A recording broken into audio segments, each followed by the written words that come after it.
കൂട്ടുകാരെ, എല്ലാവർക്കും നീച്ചൂസ് വേൾഡിൻ്റെ പുതിയൊരു വീഡിയോയിലേക്ക് സ്വാഗതം. എല്ലാവരും സുഖമായിട്ടിരിക്കുന്നെന്ന് വിശ്വസിക്കുന്നു. ഞങ്ങളിവിടെ സുഖമായിട്ടിരിക്കുകയാണ്. അപ്പോൾ എല്ലാവരും സന്തോഷത്തോടെയും ആരോഗ്യത്തോടെയും ഒക്കെ ഇരിക്കുക കേട്ടോ.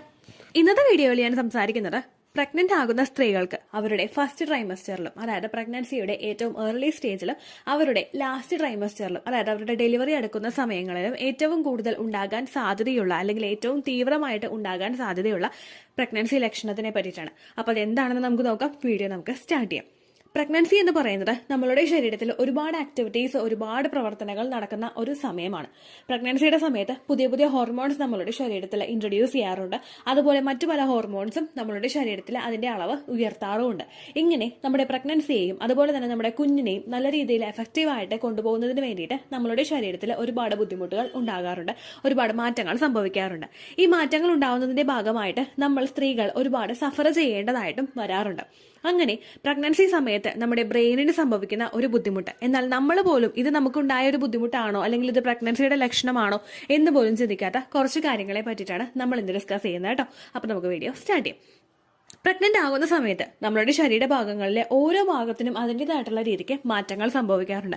എന്തിന് ഏറെ പറയുന്നത്, നമ്മുടെ കൈയുടെ നഖത്തിന് വരെ മാറ്റങ്ങൾ പ്രഗ്നൻസിയുടെ ആ ഒരു ഏർലി സ്റ്റേജിൽ സംഭവിക്കാറുണ്ട്. ഇവിടെ പ്രഗ്നന്റ് ആയ സമയത്ത് സ്ത്രീകളുടെ ബ്രെയിനിന്, അവരുടെ തലച്ചോറിൽ ഉണ്ടാകുന്ന ഒരു പ്രത്യേക തരം മാറ്റത്തെ പറ്റിയിട്ടാണ് സംസാരിക്കുന്നത് കേട്ടോ. എല്ലാ സ്ത്രീകളും അവരുടെ ഡേ ടു ഡേ ലൈഫിൽ നിങ്ങൾ പ്രഗ്നന്റ് ആകുന്ന സമയത്ത് ഈ ഒരു മാറ്റം ഫേസ് ചെയ്യാറുണ്ട്. അപ്പൊ അതെന്താണെന്ന് നമുക്ക് നോക്കിയാലോ. പ്രഗ്നന്റ് ആകുന്ന സമയത്ത് സ്ത്രീകളുടെ ബ്രെയിനിനും അതിനനുസരിച്ചിട്ട് ഒരു മാറ്റം ഉണ്ടാകും എന്നാണ് പറയപ്പെടുന്നത്. ഈ ഒരു കണ്ടീഷനെ ബേബി ബ്രെയിൻ എന്നുള്ള ഒരു ടേം കൊണ്ടും വിശേഷിപ്പിക്കാറുണ്ട്. നമ്മൾ മൾട്ടി ടാസ്കിംഗ് ആയിട്ട് ഓരോ ആക്ടിവിറ്റീസ് ചെയ്തുകൊണ്ടിരിക്കുന്ന സ്ത്രീകൾക്ക് പെട്ടെന്നുണ്ടാകുന്ന മറവി, അല്ലെങ്കിൽ ഒരു കോൺസെൻട്രേഷൻ ഉണ്ടാകാതെ വരിക, അല്ലെങ്കിൽ അവർക്ക് മെമ്മറി പ്രോബ്ലംസ് ഉണ്ടാവുക, അല്ലെങ്കിൽ അവർക്ക് കോൺസെൻട്രേറ്റ് ചെയ്യാനായിട്ട് ബുദ്ധിമുട്ടുകൾ ഉണ്ടാവുക, നമ്മൾ വായിക്കുന്ന സമയത്ത് നമുക്ക് ഡിഫിക്കൽട്ടീസ് ഉണ്ടാവുക, ഇതെല്ലാം പല സ്ത്രീകൾക്കും അവരുടെ ഏർലി പ്രഗ്നൻസിയിൽ അവർ ഫേസ് ചെയ്യേണ്ട കാര്യങ്ങളാണ്. ഇപ്പൊ നമ്മൾ കിച്ചണിലെ ജോലി ചെയ്തുകൊണ്ടിരിക്കുമ്പോഴേക്കും എന്തോ കാര്യം ചെയ്യണമെന്ന് വിചാരിച്ചല്ലോ, അങ്ങനെ നമ്മൾ ഇങ്ങനെ തിങ്ക് ചെയ്തുകൊണ്ടിരിക്കും. പക്ഷെ ഒരുപാട് കാര്യങ്ങൾ നമ്മൾ ഭയങ്കര കൂളായിട്ട് അതിനു മുമ്പ് ചെയ്യുന്നുണ്ടെങ്കിൽ പെട്ടെന്ന് ഇത്തരത്തിലുള്ളൊരു മാറ്റം ഉണ്ടാവുന്നത് നിങ്ങൾ പ്രഗ്നന്റ് ആകുന്നതിന്റെ ഒരു സൂചനയായിട്ട് നമുക്ക് കാണാനായിട്ട് സാധിക്കും. സ്വതവേ മറവി ഉള്ള ഒരാൾക്ക് ഇതൊരു പ്രഗ്നൻസിയുടെ ലക്ഷണമാണോ എന്ന് എളുപ്പത്തിൽ റെക്കഗ്നൈസ് ചെയ്യാനായിട്ട് പറ്റില്ല. പക്ഷേ നമ്മൾ ഓരോ കാര്യങ്ങളും കൃത്യമായിട്ടുള്ള രീതിക്ക് പ്ലാൻ ചെയ്ത് പോകുന്നു, അല്ലെങ്കിൽ മറവി എന്നുള്ളതൊരു ഇല്ലാതെ നമ്മൾ കാര്യങ്ങളെല്ലാം പ്ലാൻ ചെയ്ത് ജോലികളെല്ലാം ചെയ്ത് നമ്മൾ വേഗം പോവുകയും, അല്ലെങ്കിൽ എന്തെങ്കിലും തിങ്ക് ചെയ്യാനോ അല്ലെങ്കിൽ ഓർത്തെടുക്കാനോ ഒക്കെ ബുദ്ധിമുട്ടുകളൊന്നും ഇല്ലാത്തവരാണെങ്കിൽ അവർക്ക് ഇത്തരത്തിലുള്ളൊരു പ്രശ്നങ്ങൾ വരുമ്പോഴേക്കും എളുപ്പത്തിൽ അത് റെക്കഗ്നൈസ് ചെയ്യാനായിട്ട് സാധിക്കും. ഇതുകൊണ്ടാണല്ലോ ഉണ്ടായത് എന്ന് നമുക്ക് എളുപ്പത്തിൽ തിരിച്ചറിയാനായിട്ട് സാധിക്കും. നമ്മളിപ്പോൾ എന്തെങ്കിലും ഒരു കാര്യം എടുക്കാൻ പോയി കഴിഞ്ഞാൽ ഇപ്പോൾ ഫ്രിഡ്ജ് തുറന്നിരിക്കുകയായിരിക്കും. ഫ്രിഡ്ജ് തുറന്ന് ഏത് കാര്യമാണ് എടുക്കാൻ പോയത് എന്നറിയാത്ത രീതിക്ക് നമ്മൾ ആലോചിച്ച് നിൽക്കുക. ഈ ഓരോ പ്രശ്നങ്ങളും പ്രഗ്നന്റ് ആയ സ്ത്രീകൾക്ക് ഓരോ സമയത്തും ഫേസ് ചെയ്യാനായിട്ട് വരുന്ന ഒരു സിറ്റുവേഷനാണ്. പലർക്കും ഈ ഒരു ബുദ്ധിമുട്ടുണ്ടാകും. അതുപോലെ തന്നെ പലർക്കും അവരുടെ വിഷനിലും പ്രശ്നം ഉണ്ടാകും, അതായത് നമ്മൾ കാണുന്ന കാഴ്ചയിലും. ഇപ്പോൾ എനിക്കെന്നൊക്കെ പറയുമ്പോഴേക്കും ഡൈനിങ് ടേബിളും ടി വിയും ആയിട്ട് വലിയ വ്യത്യാസം ഉണ്ടായിരുന്നില്ല. അപ്പം മോൾക്ക് ഇങ്ങനെ ഒരു പാട്ടൊക്കെ വെച്ച് ടി വിയിൽ വെച്ച് കൊടുക്കുമ്പോഴേക്കും എനിക്ക് ഡൈനിങ് ടേബിളിൽ ഇരുന്നിട്ട് ആ റിമോട്ടിൽ അഡ്ജസ്റ്റ് ചെയ്യുന്ന സമയത്ത് ടി വിയിൽ ആ എഴുതിയിട്ടുള്ള വൈറ്റ് ലൈൻസ് ഒന്നും കാണാനായിട്ട് പ്രഗ്നൻസി ആകുന്ന ഒരു സമയത്ത് പറ്റുന്നുണ്ടായിരുന്നില്ല.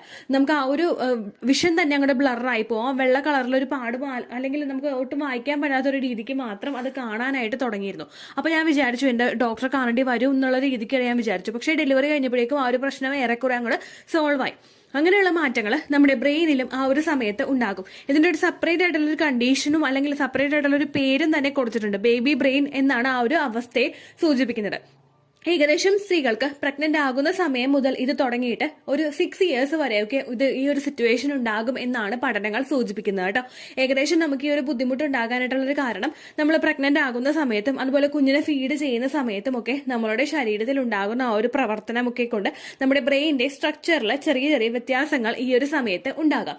ഈ ഒരു സ്ട്രക്ചറിൽ വരുന്ന വ്യത്യാസം കൊണ്ടും പല സ്ത്രീകൾക്കും ഏർലി സ്റ്റേജിൽ തന്നെ ഈ ഒരു ബുദ്ധിമുട്ട് ഫേസ് ചെയ്യേണ്ടതായിട്ട് വരുന്നുണ്ട്. പ്രധാനമായിട്ടും ഈ പ്രശ്നങ്ങൾ ഉണ്ടാകാനായിട്ടുള്ള കാരണം നമ്മളുടെ ശരീരത്തിൽ ഉണ്ടാകുന്ന ഹോർമോൺ ചേഞ്ചസ് എന്ന് പറയുമ്പോഴേക്കും പുതിയ പുതിയ ഹോർമോൺസ് നമ്മളുടെ ശരീരത്തിൽ ഇൻട്രൊഡ്യൂസ് ചെയ്തുകൊണ്ടിരിക്കുമ്പോൾ ആ ബേബിയെ പ്രൊട്ടക്ട് ചെയ്യാൻ വേണ്ടിയിട്ട് ഗ്രോത്തിന് വേണ്ടിയിട്ടൊക്കെ പുതിയ പുതിയ ഹോർമോൺസ് നമ്മളുടെ ശരീരത്തിൽ പ്രൊഡ്യൂസ് ചെയ്ത് വരുമ്പോഴേക്കും നമ്മളുടെ ശരീരം അതുമായിട്ടൊന്ന് പൊരുത്തപ്പെട്ട് വരാനായിട്ടുള്ള കുറച്ചൊരു സാവകാശം എടുക്കുമല്ലോ. ആ ഒരു ഇതിന്റെ ഭാഗമായിട്ട് നമുക്ക് ആ ഒരു ഫസ്റ്റ് ട്രൈമസ്റ്ററിൽ ഏറ്റവും കൂടുതൽ ഈ ഒരു ലക്ഷണങ്ങൾ ഉണ്ടാവാറുണ്ട്. അതിനുശേഷം നമുക്കുണ്ടാവുന്ന അടുത്തൊരു റീസൺ എന്ന് പറയുന്നത് നമുക്ക് കൃത്യമായിട്ട് ഉറക്കം ഉറക്കം കിട്ടാതെ വരിക. നമ്മൾ ഉറങ്ങിയിട്ടില്ല എങ്കിൽ ഒരുപാട് ആക്ടിവിറ്റീസ് നമ്മളുടെ ശരീരത്തിൽ നല്ല രീതിക്ക് നോർമലായിട്ട് നടക്കില്ല. അപ്പോൾ ഈ ആക്ടിവിറ്റീസ് ഒക്കെ നമ്മൾ കുറയുന്നതിന്റെ ഭാഗമായിട്ട് നമ്മുടെ ബ്രെയിനും അതിനനുസരിച്ചിട്ടുള്ള ബുദ്ധിമുട്ടുകൾ ഉണ്ടാകാം. ഈ ബുദ്ധിമുട്ടും നിങ്ങളിൽ ഇത്തരം പ്രശ്നങ്ങൾ ഉണ്ടാവുന്നതിന് അത് വേഴ്സ് ആവുന്നതിനും കാരണമാവുന്നു. അടുത്തൊരു റീസൺ എന്ന് പറയുന്നത് നമ്മളിൽ ഉണ്ടാകുന്ന സ്ട്രെസ്സും ആൻസൈറ്റിയും. നമുക്ക് പ്രഗ്നന്റ് ആകുന്ന സമയം മുതൽ ഓരോ സ്ത്രീയും ഓരോ കാര്യങ്ങൾ ആലോചിച്ച് ടെൻഷൻ ആകാറുണ്ട്. കാരണം പ്രീവിയസ് ആയിട്ട് മിസ്കാരേജ് ഹിസ്റ്ററി ഉള്ളവരാണെങ്കിൽ ഇത് മിസ്കാരേജ് ആകുമോ, അല്ലെങ്കിൽ എനിക്ക് ഇന്ന ലക്ഷണങ്ങളില്ല, അത് ഹെൽത്തി പ്രഗ്നൻസിയുടെ അല്ലേ, അല്ലെങ്കിൽ കുഞ്ഞിന് ഹാർട്ട് ബീറ്റ് ഉണ്ടാവുമോ, കുഞ്ഞിന് ഗ്രോത്ത് ഉണ്ടാവുമോ, അല്ലെങ്കിൽ ഓരോരോ കാര്യങ്ങൾ നമ്മൾ ആലോചിച്ച് നമ്മൾ ടെൻഷൻ ആയിക്കൊണ്ടിരിക്കുന്നു. ഈ പ്രവർത്തനങ്ങളുടെ ഭാഗമായിട്ടും നമ്മുടെ ബ്രെയിനിൽ ഇത്തരത്തിലുള്ള ബുദ്ധിമുട്ടുകൾ ഉണ്ടാകാം.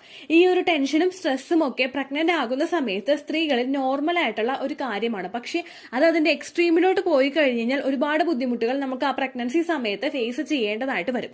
പ്രഗ്നന്റ് ആകുന്ന സ്ത്രീകളുടെ ഹോർമോൺ ചേഞ്ചസ് കൊണ്ടും മൂഡ് സ്വിങ്സ് കൊണ്ടും അവർക്ക് ആ ഒരു സ്ട്രെസ്സും ആൻസൈറ്റിയും നോർമലി ഫേസ് ചെയ്യേണ്ടതായി വരുന്നു. അപ്പോൾ ഈ ലക്ഷണങ്ങൾ നിങ്ങൾക്ക് ഓരോ ദിവസം കഴിയും തോറും കൂടിക്കൂടി വരുന്നുണ്ടെങ്കിൽ ശരീരം നല്ലതുപോലെ ഒന്ന് ശ്രദ്ധിക്കാട്ടോ. ചിലപ്പോൾ നമ്മൾ പോലും ശ്രദ്ധിക്കാത്ത ഭയങ്കര വിയേർഡ് ആയിട്ടുള്ള കാര്യങ്ങളൊക്കെ ആയിരിക്കും പല സ്ത്രീകൾക്കും പ്രഗ്നൻസിയുടെ ആ ഒരു സ്റ്റാർട്ടിംഗ് സ്റ്റേജിൽ തന്നെ അനുഭവപ്പെടുന്നത്. അപ്പോൾ നിങ്ങൾക്ക് ഇടയ്ക്കിടയ്ക്ക് മെമ്മറി ലോസ് ഉണ്ടാകുന്നുണ്ടെങ്കിൽ, അത് ചെയ്തുകൊണ്ടിരിക്കുന്ന കാര്യങ്ങൾ കണക്ട് ചെയ്യാനായിട്ട് പറ്റുന്നില്ലെങ്കിൽ, അല്ലെങ്കിൽ ഓർത്ത് വെക്കുന്ന കാര്യങ്ങൾ നമ്മൾ പെട്ടെന്ന് തന്നെ മറന്നു പോകുന്നുണ്ടെങ്കിൽ, നിങ്ങൾക്ക് കോൺസെൻട്രേറ്റ് ചെയ്യാൻ പറ്റാതെ വരുന്നുണ്ടെങ്കിൽ, നിങ്ങൾക്ക് വിഷൻ ഒന്ന് ബ്ലറായി പോകുന്നുണ്ടെങ്കിൽ, അതായത് കാണുന്ന കാര്യങ്ങളെ നേരെ അങ്ങോട്ട് കാണാനായിട്ട് സാധിക്കുന്നില്ല, അങ്ങനെയുള്ള ബുദ്ധിമുട്ടുകൾ, അല്ലെങ്കിൽ വായിക്കാനായിട്ട് എന്തെങ്കിലും ബുദ്ധിമുട്ടുകൾ, ഈ പ്രശ്നങ്ങളൊക്കെ വരുന്നുണ്ടെങ്കിലും നിങ്ങൾ ശരീരം ഒന്ന് ശ്രദ്ധിക്കാട്ടോ. കാരണം നമ്മൾ പറയുന്ന പ്രഗ്നൻസി ലക്ഷണങ്ങളല്ല, അല്ലെങ്കിൽ നമ്മൾ ചിന്തിച്ചു വെച്ചിരിക്കുന്ന ഛർദി, അല്ലെങ്കിൽ നമുക്ക് നെഞ്ചരിച്ചിൽ, അല്ലെങ്കിൽ തലയിറങ്ങി വീഴുക, ഇങ്ങനെയുള്ള പ്രഗ്നൻസി ലക്ഷണങ്ങളൊന്നും അല്ല ഇപ്പൊ പല സ്ത്രീകൾക്കും അവരുടെ ലൈഫ് സ്റ്റൈലിൽ ഉണ്ടായിട്ടുള്ള ചേഞ്ചസ് കൊണ്ടും അതുപോലെ തന്നെ അവരിൽ ഉണ്ടായിരുന്ന ഭക്ഷണ രീതിയിൽ വരുന്ന വ്യത്യാസം കൊണ്ടും ഒക്കെ സ്ത്രീകൾക്ക് ഉണ്ടാവുന്നത്. ഒരുപാട് വിയേർഡ് ആയിട്ടുള്ളതും അൺയൂഷ്വൽ ആയിട്ടുള്ളത് പ്രഗ്നൻസി ലക്ഷണങ്ങൾ ഇപ്പോൾ പല സ്ത്രീകളിലും കണ്ടുവരുന്നുണ്ട്. അപ്പോൾ ഇംപ്ലാന്റേഷൻ കഴിഞ്ഞതിന് ശേഷം നിങ്ങൾക്ക് ഇത്തരത്തിലുള്ള ലക്ഷണങ്ങൾ ഉണ്ടാകുന്നുണ്ടെങ്കിൽ നിങ്ങൾ ബോഡി നല്ലതുപോലെ കെയർ ചെയ്യുക കേട്ടോ. ചിലപ്പോൾ അത് പ്രഗ്നന്റ് ആയതിന്റെയും കൂടി ലക്ഷണമായിരിക്കും. ആ ഒരു ഏർലി സ്റ്റേജിലായിരിക്കും എല്ലാവർക്കും തന്നെ ആ ഒരു ഹോർമോൺ ഷിഫ്റ്റ് വരുന്നത്.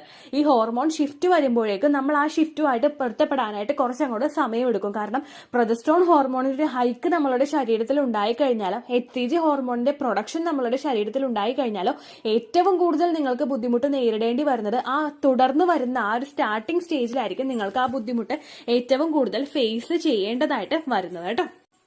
ആ സിറ്റുവേഷനായിട്ട് നമ്മളുടെ ശരീരം പൊരുത്തപ്പെട്ട് തുടങ്ങി കഴിഞ്ഞാൽ പിന്നെ ഇങ്ങോട്ട് അങ്ങോട്ടേക്ക് നമുക്ക് ലക്ഷണങ്ങൾ കുറഞ്ഞു വരികയുമാണ് ചെയ്യാറ് കേട്ടോ. അപ്പോൾ ഇത്രയേ ഉള്ളൂ വീഡിയോ. യൂസ്ഫുൾ ആയി കാണുമെന്ന് വിശ്വസിക്കുന്നു. ഭയങ്കര വിയേർഡ് ആയിട്ടുള്ളൊരു പ്രഗ്നൻസി ലക്ഷണമാണിത്. പക്ഷെ നിങ്ങൾക്ക് ഉണ്ടാകുന്നുണ്ടെങ്കിൽ നിങ്ങൾ ശ്രദ്ധിക്കുക കേട്ടോ. ഞാൻ ഈ വീഡിയോ ചെയ്ത എനിക്ക് വരെ ഈ ഒരു ബ്ലർ വിഷനും അതുപോലെ കോൺസെൻട്രേറ്റ് ചെയ്തെടുക്കാനായിട്ടുള്ള ഒരു ബുദ്ധിമുട്ടും ഉണ്ടായിട്ടുണ്ട്. അതുപോലെ നിങ്ങൾക്കും ഉണ്ടാകുന്നുണ്ടോ എന്ന് നോക്കുക. ഉണ്ടെങ്കിൽ ബോഡി നല്ലതുപോലെ കെയർ ചെയ്യുക. വേറെ ഒരു ലക്ഷണമില്ലെങ്കിലും ബോഡി നന്നായിട്ട് കെയർ ചെയ്യുക കേട്ടോ. അപ്പോൾ ഇത്രയേ ഉള്ളൂ വീഡിയോ. എന്തെങ്കിലും സംശയം ഉണ്ടെങ്കിൽ നിങ്ങൾ കമന്റ്സിൽ ചോദിക്കുക. പണ്ടത്തെ വീഡിയോയ്ക്ക് കമന്റ്സ് ഇടുന്നവർക്ക് റിപ്ലൈ കിട്ടുന്നില്ലെങ്കിലോ, നമ്മൾ തമ്മിൽ ഓൾറെഡി ഒരു കോൺവെർസേഷൻ ഉണ്ടായിട്ടും അതിന്റെ കണ്ടിന്യൂഷൻ ആയിട്ട് നിങ്ങൾക്ക് റിപ്ലൈ കിട്ടിയിട്ടില്ലെങ്കിലോ, ലേറ്റസ്റ്റ് ആയിട്ട് ഞാൻ ഏത് വീഡിയോ ആണ് അപ്ലോഡ് ചെയ്യുന്നത് അതിന് താഴെ കമന്റ് ഒന്ന് കോപ്പി പേസ്റ്റ് ചെയ്യാനായിട്ട് ശ്രദ്ധിക്കുക കേട്ടോ. അതുപോലെ ഓവുലേഷൻ ഡേറ്റ് കാൽക്കുലേറ്റ് ചെയ്ത് തരാനായിട്ട് റിക്വസ്റ്റ് ചെയ്യുന്നവർ എത്രയാണോ നിങ്ങളുടെ കൃത്യം സൈക്കിൾ ലെങ്ത് അത് മെൻഷൻ ചെയ്യാനായിട്ട് ശ്രദ്ധിക്കുക. സൈക്കിൾ ലെങ്ത് എന്നതുകൊണ്ട് ഉദ്ദേശിച്ചത് ഓരോ മാസവും എത്ര ദിവസം കൂടുമ്പോഴാണോ ബ്ലീഡിങ് വരുന്നത് അതിനെയാണ് കേട്ടോ ഉദ്ദേശിച്ചത്. അതായത് ജനുവരിയിൽ നിങ്ങൾക്ക് ഒരു 1-ാം തീയതിയാണ് ബ്ലീഡിങ് വന്നതെങ്കിൽ, ഫെബ്രുവരിയിൽ നിങ്ങൾക്ക് 2-ാം തീയതിയാണ് ബ്ലീഡിങ് വരുന്നതെങ്കിൽ, ജനുവരി 1-നെ ഡേ 1 ആയിട്ടെടുത്ത് ഫെബ്രുവരി 2 വരെ എത്ര ദിവസമുണ്ടോ അത് എണ്ണി പറയുന്നതാണ് സൈക്കിൾ ലെങ്ത് എന്നതുകൊണ്ട് ഉദ്ദേശിച്ചത് കേട്ടോ. ബ്ലീഡിങ് നടന്ന ദിവസം നിങ്ങൾ എടുത്താൽ മതിയാകും. സ്പോട്ടിങ് നടന്ന ദിവസം, അതായത് ചെറുതായിട്ടുള്ള ബ്രൗൺ ഡിസ്ചാർജോ ബ്രൗൺ കളറുള്ള സ്പോട്ടിങ്ങോ വന്ന ദിവസം നിങ്ങൾ എടുക്കേണ്ട ആവശ്യം ഇല്ല കേട്ടോ. അപ്പോൾ ഇതുപോലെ തന്നെ നിങ്ങൾ ശ്രദ്ധിക്കുക. സൈക്കിൾ ലെങ്ത് ചോദിക്കുന്ന സമയത്ത് എന്നാണോ ഡേറ്റ് അത് നിങ്ങൾ മെൻഷൻ ചെയ്യാതിരിക്കുക. അതായത് ചില ആളുകൾ ജനുവരി 16, ഫെബ്രുവരി 14 അങ്ങനെ പറയും. അങ്ങനെ പറഞ്ഞുകൊണ്ട് കാര്യമില്ല കേട്ടോ. അപ്പോൾ ഇത്രയേ ഉള്ളൂ വീഡിയോ. അടുത്തൊരു യൂസ്ഫുൾ വീഡിയോ ആയിട്ട് നമുക്ക് വീണ്ടും കാണാം. ബൈ.